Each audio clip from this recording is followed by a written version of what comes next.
పేరు doctor M Bhikshapathi. నేను associate professor in medicine.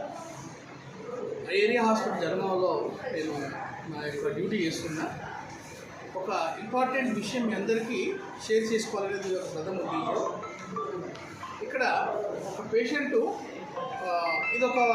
ఈమె పాము కలిసి రావడం జరిగింది. ఈ పామును కనుక చూస్తే మనకు ఈ తోక ట్యాపరింగ్ అంటే పొడుగ్గా ఉంటుంది. ఇక్కడ ఒకసారి పొడుగ్గా ఉంటుంది. తర్వాత ఇక్కడ ఒక హుడ్ అనేది ఉంటుంది. హుడ్ చూడండి. ఇక్కడ మీరు మన యొక్క హైందవ సిద్ధాంతంలో కృష్ణుడి యొక్క ముద్ర అంటాం. దీన్ని హుడ్ అంటాం. హుడ్ ఇక్కడ చూడండి.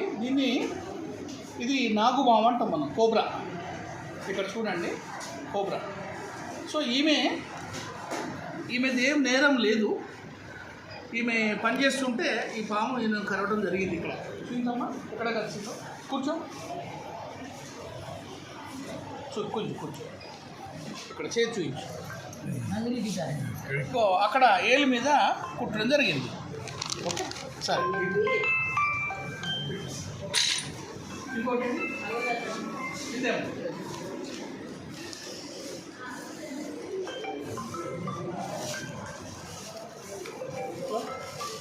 ఈ ఫోన్ తీయమ్మా పక్కన.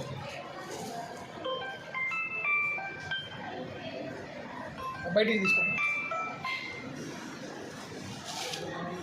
ఇక్కడ ఇంకొక పేషెంటు మనకుంది. ఈమెకి ఎక్కడ కూర్చుంది? ఇక్కడ మనకు ఇక్కడ చూస్తే ఏం మరకలు లేవు. అక్కడ ఇంకొక పేషెంట్ కనుక చూస్తే మొత్తం చేతికంతా రక్తం. ఈవెన్ కుట్టిన పాము కనుక చూస్తే అన్ని కట్లు ఉన్నాయి దీనిపైన. ఇది చూడడానికి చాలా తక్కువ పొడుగుంది, ప్లస్ కట్లు ఉన్నాయి. సో దీన్ని మనం ఏమంటాం అంటే క్రైట్, లేకపోతే కట్ల పాము అంటాం మనం. ఈ రెండు చనిపోయిన పాములు వీళ్ళు కుట్టగానే తీసుకురావడం జరిగింది. సో దీని గురించి భయపడాల్సిన అవసరం ఏం లేదు. డెన్ ఫ్రెండ్స్, యాజ్ ఎ డాక్టర్గా మీకు కొన్ని విషయాలు నేను షేర్ చేసుకోవాలనుకుంటున్నా. ఏంటి ఆ విషయాలంటే, ఎండాకాలం నుండి వర్షాకాలం వచ్చేప్పటికీ బొరియలలో ఫర్రోసులలో ఉన్నటువంటి పాములు బయటకు వచ్చే అవకాశం ఉంది. వాతావరణ మార్పిడి వల్ల, వర్షం వల్ల ఆ చల్లదనానికి వస్తుంటాయి. పంట చేనులలో కూడా వచ్చే అవకాశం ఉంటుంది. సో ఎవరైతే రైతులు, మాన్యువల్ లేబరర్స్ ఎవరైతే కూలికి పోతారో వాళ్ళు దీని బారిన పడే అవకాశం ఉంటుంది. మనకు ఈ రెండు పాములతో పాటుగా మన దగ్గర రక్త పెంజర కూడా ఉంది. రక్త పెంజర చాలా తక్కువ పొడవు ఉంటుంది, కొద్దిగా లావు ఉంటుంది. ఆ తల మాత్రం త్రిభుజాకారంలో ఉంటుంది. త్రిభుజాకారం.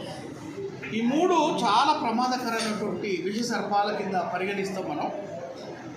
ఇక్కడ మనం రొటీన్గా మనం చూస్తే మాత్రం ఏంటంటే, ఆ కుట్టిన ప్రాంతంలో జనాలు కాట్లు పెట్టుడు, దారం కట్టుడు, పసుపు పెట్టుడు, పెండ పెట్టడం మేము సగటుగా చూస్తున్నాం.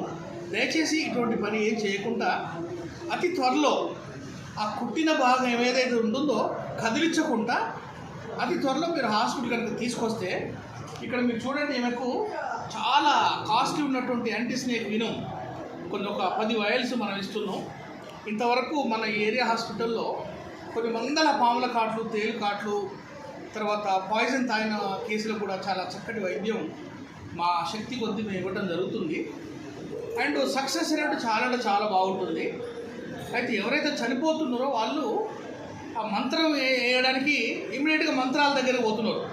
సో మంత్రం దగ్గర కొంత టైం, ఆ పసుపు పెండ పెట్టి అదొక టైం, ఆ లేట్గా తీసుకురావటం వల్ల మంత్రం పైనుండి కిందికి దిగుతుందని దిగు అని చెప్పుట్లా యాపాకు తినిపించుంటే ఇదంతా టైం వేస్ట్ అయ్యి ఆ వాళ్ళు మాత్రమే మనకు చనిపోతున్నారు. మిగతా వాళ్ళు ఎవరైతే బుద్ధిగా ఎటువంటి పని చేయకుండా ఇమ్మీడియట్గా తీసుకొస్తే మాత్రం చక్కటి వైద్యం అవుతుంది.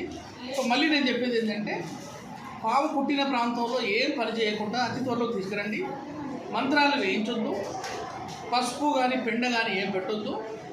తర్వాత దీనికి అక్కడ ఎటువంటి దారం కానీ ఎటువంటి కట్టకుండా, తర్వాత ఎవరైతే రైతులు రాత్రులు వాళ్ళు పొలాల దగ్గరికి వెళ్తారో టార్చ్ లైట్ తీసుకోండి. చేతికి సాక్సులు, కాళ్ళకు సాక్సులు, బూట్లు కాళ్ళకు మనకు యాంకిల్ బూట్స్ కాళ్ళకు మోకాళ్ళ వరకు వస్తాయి. అవి కనుక వేసుకొని పోతే మీకు వాటి యొక్క బారిన పడకుండా, ఒకవేళ దురదృష్టవశాత్తు బారిన పడ్డగానే మన హాస్పిటల్ తీసుకొస్తే మనం చక్కటి వైద్యం ఉండే అవకాశం ఉంది. కుటుంబాన్ని మనం కాపాడుకునే అవకాశం ఉంది. సో ఇది అందరి మ్యాక్సిమం జనాలకు షేర్ చేసి మీరందరూ దీన్ని మోటివేట్ అయిపోతారని నేను ప్రార్థిస్తున్నా. జై హింద్, జై భారత్.